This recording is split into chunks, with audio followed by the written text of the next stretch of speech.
През последните години криптосветът роди едни от най-наглите измами в човешката история. Хора продават къщи, теглят кредити, вкарват семейните спестявания, търсят от роднини и приятели, само за да разберат твърде късно, че се хранели една огромна лъжа.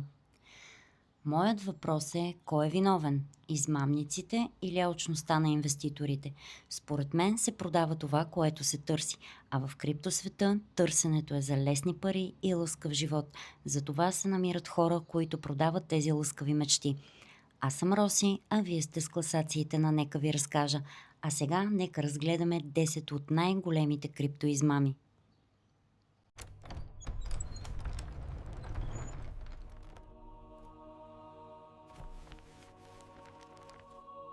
Номер 10. Squid Game Token. Това е лудостта около Netflix. През 2021 година целият свят беше обсебен от сериала Squid Game и точно тогава група анонимни измамници виждат идеална възможност. Те свързват криптовалутата със същото име и започват да лъжат хората, че това ще бъде официалната монета за бъдеща онлайн игра по сериала. Интернет буквално избухва. Хиляди хора започват да купуват монетата само защото името Squid Game вече продава само. Дори след като Netflix официално заявява, че няма нищо общо с този проект, хората продължават да наливат пари. Цената започва да се изстрелва нагоре от няколко цента до над $2800 за една монета. Хората гледат екраните си и си мислят, че стават милионери. Но има един огромен проблем. Всеки може да купува, но никой не може да продава. Измамниците тайно са вкарали това правило в самия код на монетата. И когато инвеститорите натискат бутона Sell, разбират, че парите им са заключени. След като събират достатъчно пари, създателите просто изчезват. Сайтът спира, социалните мрежи се изтриват, а цената на монетата пада от $1000 до абсолютната нула за секунди. Предупреждение е имало навсякъде. Виждали са, че никой не може да продава, но пак купували. Защо? Защото всеки си мислял: аз ще намеря начин да си изтегля парите. Но алчността често изключва разума. Номер 9. Пинкоин и iFan. Мащаб на измамата $660 милиона. Виетнамската компания Modern Tech обещава нещо абсурдно: 48% печалба на месец. Не на година, на месец. Те убеждават хората да купуват криптовалутата Пинкоин и обещават огромни печалби срещу минимална инвестиция. В началото схемата работи перфектно. Първите инвеститори наистина получават пари и точно това кара хиляди други да повярват. Хора започват да канят приятели, семейства и роднини срещу бонуси. Над 32 000 души се включват в тази схема. Когато реалните пари започват да свършват, измамниците измислят нов номер. Пускат втора монета iFan. Казват, че тя ще се използва от знаменитости и инфлуенсъри по целия свят. Но вместо да изплащат печалбите от пинкоин в истински пари, те започват да плащат в безполезни iFan токени. На сайта цената изглежда висока. В реалността обаче монетата почти не струва нищо. През 2018 година хората започват да усещат измамата. Стотици ядосани инвеститори отиват до офиса на компанията, но когато пристигат, намират празни стаи. Шефовете вече са изчезнали с парите. 48% печалба на месец е нещо напълно невъзможно, но когато хората чуят лесни пари, критичното мислене често изчезва. Всички вярвали, че ще вземат печалбата си, но измамниците затварят схемата преди това да се случи. Номер 8. Тодекс. Мащаб на измамата $2 милиарда. Докато турската икономика се срива, стотици хиляди хора търсят спасение в криптото. Тогава младият Фарук Фатих Йозер създава платформата Тодекс. Той започва огромна рекламна кампания. Известни модели, инфлуенсъри, луксозни коли, дори томбола за пуше.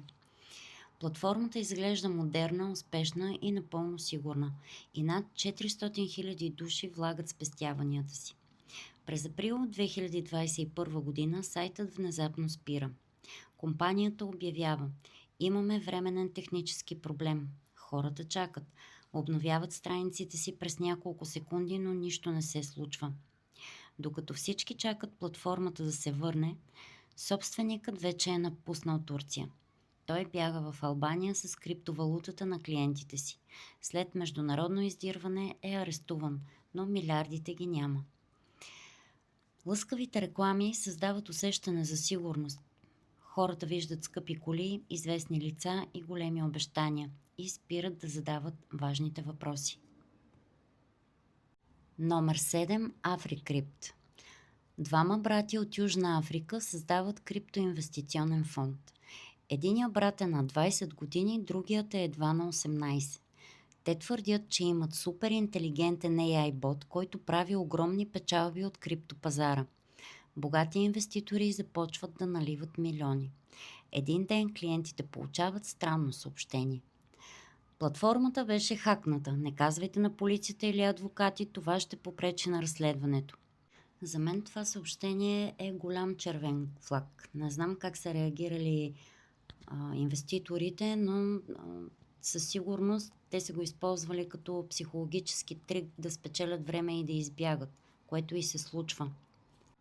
Те все още се укриват, най-вероятно с чужди самоличности. Разследванията показват, че огромно количество биткоин е прехвърлено през различни дигитални портфейли. Шокиращо е, че сериозни бизнесмени, милионери поверяват парите си на почти деца. Защото тези деца звучали уверено, използвали модерни думи и технически термини. Понякога увереното говорене е достатъчно, за да накара хората да спрат да мислят. Номер 6. Quadriga CX. Мащаб на измамата $190 милиона. Quadriga CX става най-голямата криптоборса в Канада. Собственикът Джералд Котън уверява всички, че парите са напълно защитени. Проблемът? Само той знае паролите, само той има достъп до криптопортфейлите. През 2018 година Джералд заминава за Индия. Малко след това компанията обявява шокираща новина. Той е починал внезапно, а с него умират и паролите за милионите. Настъпва паника. По-късно разследванията показват, че огромна част от парите всъщност липсват още преди смъртта му. Има съмнение, че той харчил клиентските пари за луксозен живот. До днес много хора се питат Джералд дали наистина е умрял или просто е изчезнал с милионите. Хората вярвали, че инвестират в модерна технология, а всъщност всичко зависи от един човек и един лаптоп. И когато цялата система зависи от един човек, това вече не е сигурност. Номер 5. Плюс токен.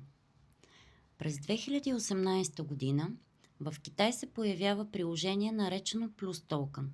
Създателите му обещават нещо невероятно. Просто прехвърлете вашите биткоини в нашия портфейл и ние ще ви плащаме до 30% печалба на месец. Без работа, без усилия, само пасивни доходи. Те твърдят, че имат специален бот, който печели пари от автоматична търговия. Милиони хора им вярват. Над 2 милиона души влагат спестяванията си. Колкото повече расте схемата, толкова по-богати стават създателите. Когато усещат, че полицията започва да ги следи, те спират тегленията. Изведнъж хората вече не могат да си извадят парите, а лидерите на схемата бягат в островната държава Вануату. По-късно част от измамниците са арестувани, но огромна част от парите така и не е намерена. Разследванията показват, че милиардите са преминали през различни акаунти, казина и дигитални портфейли. И до днес това остава една от най-големите криптоизмами в Азия. Когато хората чуят думи като автоматичен бот, изкуствен интелект или гарантирана печалба, много често спират да задават въпроси, а измамниците това и чакат. Номер 4. BitConnect. Мащаб на измамата $2,4 милиарда. BitConnect обещава до 40% печалба на месец чрез таен бот за търговия. И вместо да изглежда като сериозна финансова компания, те правят огромно шоу, програми със светлини, музика и крещящи презентации. Проектът става световно известен заради един човек – Карлос Матос. Той излиза на сцената и започва да крещи BitConnect. Клипът става световно меме, но докато интернет се смее, милиони хора влагат парите си. Всички виждат проблема. Още отдалеч изглежда като пирамида. Но хората си мислят, да, може да е измама, но аз ще изляза на време. И точно така мислят всички. Големият срив през 2018 година, платформата внезапно затваря. Цената на монетата се срива почти до нула. Хиляди хора губят спестяванията си, а човекът зад схемата изчезва. И до днес ФБР го издирва. Ето пример, когато човек знае, че нещо изглежда грешно, но алчността му казва само този път. Номер 3. Сам Банкман-Фрид и FTX. Мащаб на измамата над 8 милиарда долара. Сам Банкман-Фрид става едно от най-известните лица в криптосвета. Медиите го наричат гений. Той ходи с тениски и мартонки, говори спокойно и се представя като скромния милиардер. Снима се с политици и известни личности, а неговата борса FTX изглежда като една от най-сигурните компании в света. Зад кулисите обаче става нещо съвсем различно. Оказва се, че милиарди долари от клиентски пари тайно се прехвърлят към личната му фирма. С тези пари се купуват луксозни имоти, правят се рискови инвестиции и политически дарения. Никой не подозира какво се случва, докато един ден всичко не рухва. През ноември 2022 година FTX фалира. Милиони хора разбират, че парите им ги няма. Над 8 милиарда долара изчезват. Сам Банкман е арестуван. А светът разбира, че една от най-големите криптокомпании е била изградена върху огромна лъжа. Понякога наистина най-опасните измамници не изглеждат страшно. Те изглеждат умни, спокойни, дори симпатични. И точно това кара хората да им вярват. Номер 2. OneCoin. Мащаб на измамата между 4 и 15 милиарда долара. Ружа Игнатова организира огромни събития по целия свят. Излиза на сцена с луксозни рокли, светлини и музика. Тя обещава, че OneCoin ще стане по-голям от биткоин. Хиляди хора я аплодират като рок-звезда. Милиони започват да инвестират. Проблемът е, че OneCoin всъщност няма истински блокчейн, няма реална криптовалута, няма технология. Тоест, за разлика от другите криптоизмамници, тя е била незаконна криптоизмамница. И така хората просто гледат цифри на екрана си и вярват, че стават богати. Но зад кулисите всичко е контролирано ръчно. През 2017 година Ружа внезапно изчезва. Евентуално се е качила на самолет и повече никой не я вижда. И до днес тя е една от най-издирваните жени в света. А милиарди долари така и не са намерени.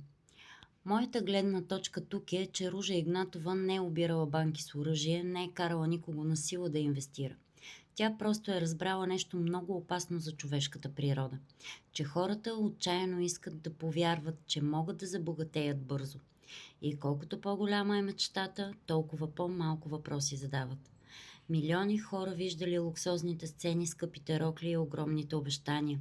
И сами избрали да вярват. Защото надеждата за лесни пари е по-силна от съмнението. И може би точно за това OneCoin става огромна измама. Не само заради Ружа, а защото милиони хора искали това, което тя продава, да бъде истина. Номер 1. Тера Луна. Мащаб на измамата 40 милиарда долара. Южнокореецът До Kwon създава криптовалута, която уж трябва винаги да струва точно 1 долар. Той уверява хората, че системата е защитена от специален алгоритъм, без риск, без опасност и дори обещава близо 20% годишна печалба за хора, които държат парите си в платформата. Това привлича милиони инвеститори. Дори големи фондове започват да наливат милиарди. През май 2022 година системата започва да се пропуква. Монетата губи връзката си с долара. Започва паника. Хората се опитват масово да изтеглят парите си, но колкото повече продават, толкова по-бързо всичко се срива. Само за няколко дни изчезват около 40 милиарда долара. Буквално за 72 часа. След краха До Kwon изчезва. Интерпол издава червена бюлетина за издирването му. По-късно е заловен с фалшив паспорт при опит да пътува с частен самолет. Най-страшното е, че много специалисти предупреждавали месеци по-рано, че тази система е опасна, но когато хората виждат лесна печалба, често чуват само това, което искат да чуят. Факт е, че тези измами никога няма да спрат, защото технологията се променя, но човешката природа не. Винаги ще има хора, които мечтаят да забогатеят бързо, и винаги ще има някой готов да им продаде тази мечта. Истината е, че повечето измами не започват с заплахи. Те започват с надежда, с обещание, с красив сайт, усмихнати лица и думите: този път ще станеш богат. Не всяка криптовалута е измама, но всяка измама започва по един и същи начин. Кара те да вярваш, че можеш да получиш огромни пари, без риск и без време. Някога някъде чух, че ако някой ти дава нещо безплатно, значи стоката си ти. Аз съм Роси, а вие бяхте с Нека ви разкажа. До следващия път.